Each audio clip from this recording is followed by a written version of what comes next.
Gentlemen, welcome back to the Scott Barnes Show, and in today's video, we're going to be talking about the bell shape in your beard. And if you're new to the channel, make sure to like and subscribe. I post 3 videos a week. That way you can stay on top of the bearded journey. Now, for some beardsmen like me, Dan C probably might go through this.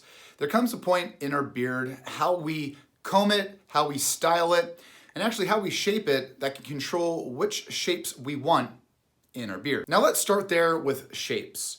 Our heads, our faces all have different shapes, and our beards can actually help us out with our head shape and make us more of a round look, more of a square look. And it's how we style it, it's how we cut it, it's how we shape it that can determine how we want our beard to look. And I think this is important for me, especially. I have more of a boxy square of a head, and when I round out my beard, we actually kind of counter into it. So we have a round beard and more of a boxy up on top.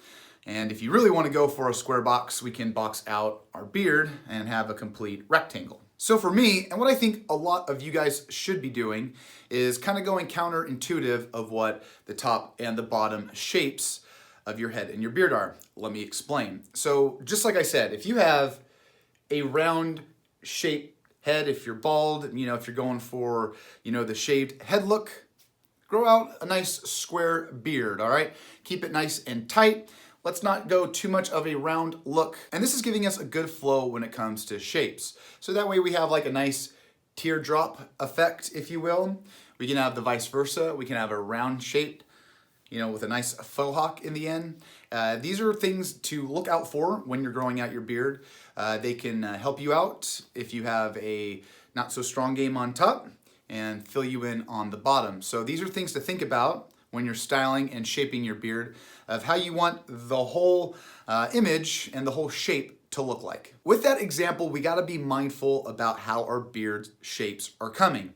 Now, for me, with my longer beard, the bell shape, which I brought up for this topic, can happen for 2 reasons. Now, a big reason for the bell effect is the growth of our neckline right here.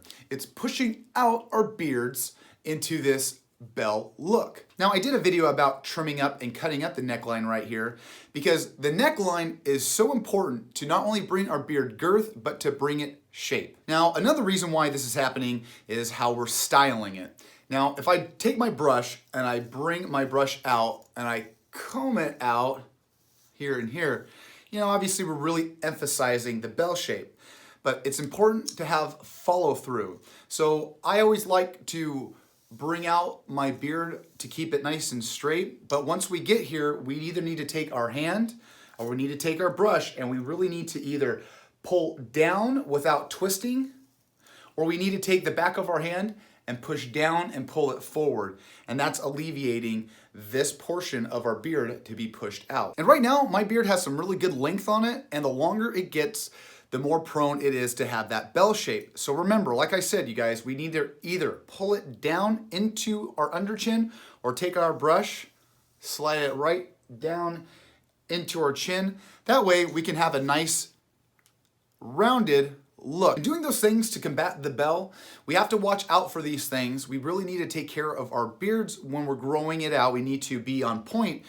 of where our beards lay, because if we get negligent, if we let it go for a few weeks or months, our beards can actually take a shape of its own. And at the end of the day, we have to think about the beard journey. We want to know what our beard's going to look like. We want to have a game plan of how we want it shaped. So I always suggest to either have a role model or have and set goals that you want, and that way you can always achieve them. Because if you don't have a set timeline, if you don't have a set look, you're gonna be kind of rocking the roller coaster, not knowing where you're gonna go. So create a shape that you want, create a style that you like. Create a style that you like, set those goals, and keep at it, all right? So like always, you guys, like, subscribe, check me out on all that social media. Love you guys like always, and I'll see you guys on that flip side. See ya!